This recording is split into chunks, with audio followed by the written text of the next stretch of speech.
शहर से कुछ दूर एक छोटा कस्बा है। उस कस्बे में मैंने सड़क के किनारे एक मेले को लगा देखा। कुछ पुरानी यादों ने झकझोर दिया। पास ही में गाड़ी पार्क करके मैं मेला देखने पहुंच गया।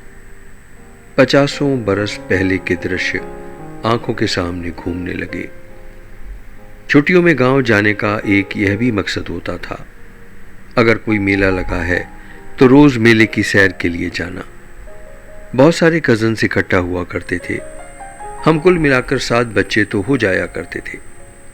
दिन भर हुल्लड़ और धमाल मचाना और शाम को मेले ठेले में चले जाना। वो भी कितनी प्यारी जिंदगी थी। लगता था कभी एक दूसरे से जुदा होंगे ही नहीं और ये समय यूं ही चलता रहेगा। दिन भर की थकान के बाद चारपाई पर पड़ते ही नींद आ जाती थी और अगले दिन फिर से वही दिनचर्या। मेलों में सब बच्चों का एक साथ घूमना और मौज मस्ती करना अभी भी यादों में से गया नहीं है।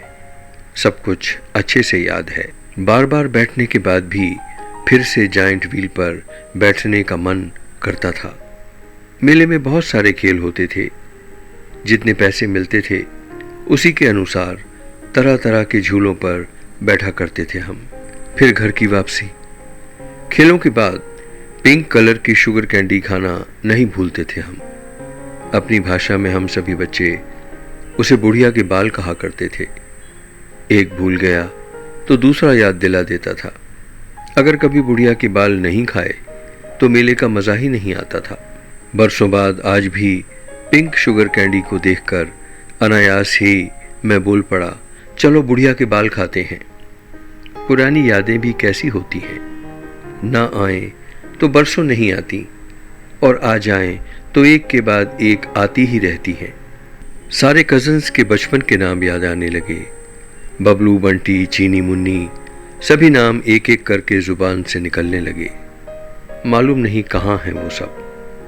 बड़े होने के साथ साथ सभी अपने काम काजों में और अपने घर बार में रमने लगे और सभी ने बचपन के उन प्यारे दिनों को भुला दिया। मालूम नहीं अब किसी को एक दूसरे की याद आती भी होगी या नहीं। किलकारियां मार के हंसने के दिनों को याद करके अब कुछ आंसू जरूर बह जाते हैं मेरे। बस इतना सा ही रिश्ता रह गया है अब। दिल भी कितना पागल है। कभी कभी वो चाहने लगता है जो हो ही नहीं सकता। 50 बरस बाद इस मेले में घूमकर मन हुआ कि फिर से एक बार जायंट व्हील में बैठूं उन सभी कजन्स के साथ जो मालूम नहीं अब कहाँ हैं भी या नहीं।